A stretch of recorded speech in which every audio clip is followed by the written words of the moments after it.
네, 이 코로나19 방역 조치도 완화가 되고 또 날씨도 따뜻해지면서 오랜만에 운동 다시 시작한 분들 많더라고요. 많죠. 그러다 보니까 운동 효과를 높이는 방법에 대해서 궁금해하는 분들도 많으실 텐데요. 네, 뭐 저만 해도 그런 방법 없나 항상 이렇게 찾아보는데요.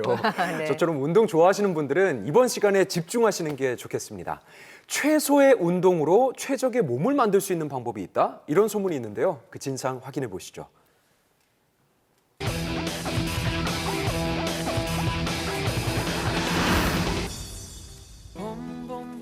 옷이 얇아지면 왠지 먹는 것만으로는 부족한 느낌이죠. 이럴 땐 가능한 빨리 많이 움직이는 게 상책입니다.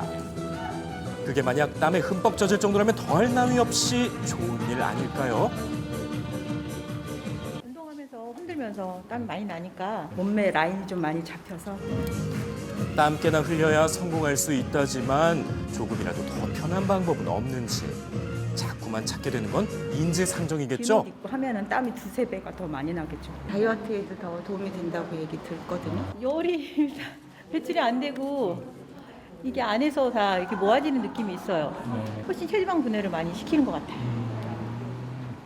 같은 시간 동안 같은 운동을 해도 결과는 정말 천지 차이일까요?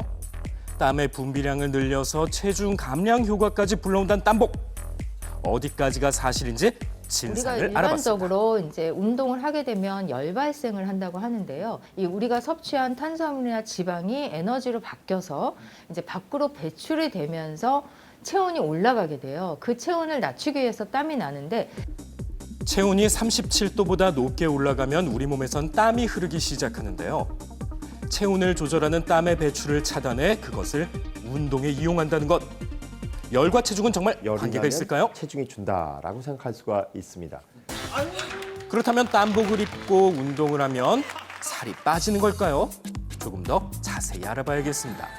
실제로 땀복을 종종 입고 있다는 조세종 선수를 만나봤습니다. 한창 몸을 만들 땐 땀복도 모자라서 더 뜨거운 상태에서 운동한다고요. 땀복뿐만 아니라 여기 위에 패딩을 입고 하는 경우도 있습니다. 있을 때 완전 껴입으면 돼요.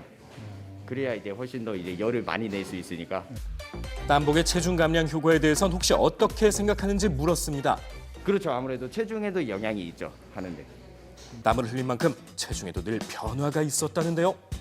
그러다 보니 원하는 몸무게를 만들 때면 예나 지금이나 땀복을 활용한답니다.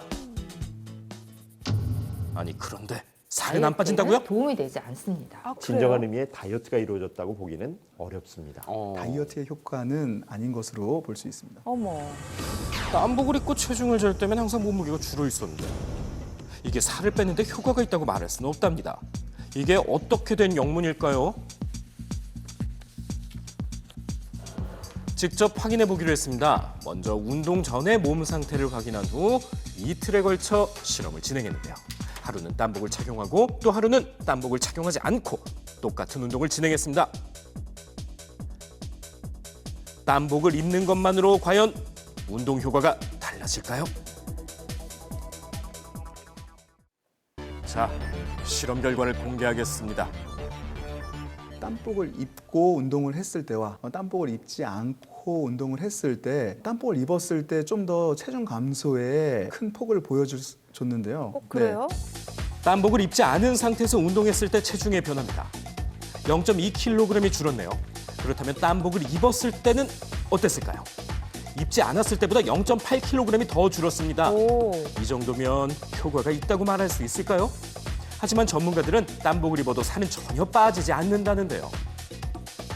조금 더 빠르게 체온이 올라가고 그만큼 몸 안에 있는, 몸 속에 있는 체수분이 땀으로 많이 배출되어서 체중 감소가 더 크게 일어난 것으로 근본적으로 살이 빠진다기보다는 일시적인 탈수 현상이 되는 거여서 체급별 운동 선수들이 급한 상황에서 체중을 감량하고자 할 때 그때는 아주 필요하죠. 그러나 그것이 순간적으로 그 수분이 빠지는 거지 시간이 지나면 다시 찹니다. 네. 합리적인 수분 배출이 안 되는 거예요. 땀이 주르르 흘러내린다고 해도 이것은 그저 수분일 뿐. 물 한 잔만 마셔도 바로 돌아오는 숫자는 진짜 우리가 빼려는 살이 아니라는 거죠. 다이어트 성공의 척도를 생각해보면 수분의 감소가 아닌 지방의 감소. 자, 다시 한번 열이 정리해보겠습니다. 나면 체중이 준다라고 생각할 수가 있습니다. 분명 열과 지방과의 상관관계가 있음을 말했었지 않았던가. 그래서 열화상 카메라를 통해 확인을 해봤더니 그냥 운동했을 때보다 확실히 땀복을 입었을 때 온도가 높은 걸 확인할 수 있었는데요. 어떤 운동의 대사를 높일 수 있는 심부 온도가 높아져야 되는데 심부의 온도가 아니라 근육의 온도가 아니라 이 피부 표피의 온도가 올라갔을 때는 우리가 이제 지방의 대사와는 또 다른 조건이 되는 거죠. 오히려 이렇게 젖산 같은 피로물질은 배출이 잘 안 되고 우리 몸에 필요한 수분이나 미네랄만 빠져나가는 거예요. 근육의 피로도가 올라가서 사실 내가 1시간 할 수 있는 운동을 20-30분밖에 못 하게 되는 거죠.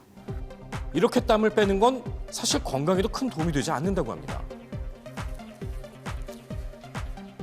오히려 우리 몸에 필요한 수분이나 미네랄이 빠져나가면서 탈수나 전해질 불균형 같은 건강상의 이상을 초래할 수가 있습니다. 심장이 그 잃어버린 수분을 보충하기 위해서 빨리 뛰는 빈맥 현상에 빠지거나 땀에서는 여러 가지 무기질이 함께 빠지기 때문에 자칫 신장에 문제를 일으키기도 와, 몰랐어요. 합니다. 반복해서 이 땀복을 이용해서 운동을 하시게 되면 자칫 오히려 건강을 해치시는 경우도 있겠습니다. 주의하셔야겠네요. 일부 인플루언서들이 군살 없는 탄탄한 몸매 유지 비결로 자랑하며 불티나게 팔리고 있지만 득보다 실이 크다는 전문가들.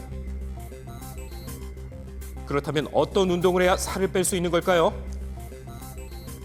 예컨대 살을 빼고 싶은 운동은 고강도 운동이 아니라 약간 낮은 강도의 운동을 하셔야 됩니다.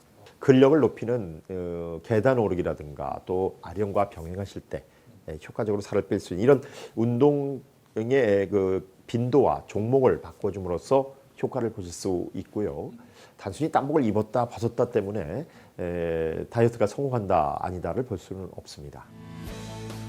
다이어트의 성공 비결, 땀복보다는 나에게 맞는 꾸준한 운동 습관이 아닐까요?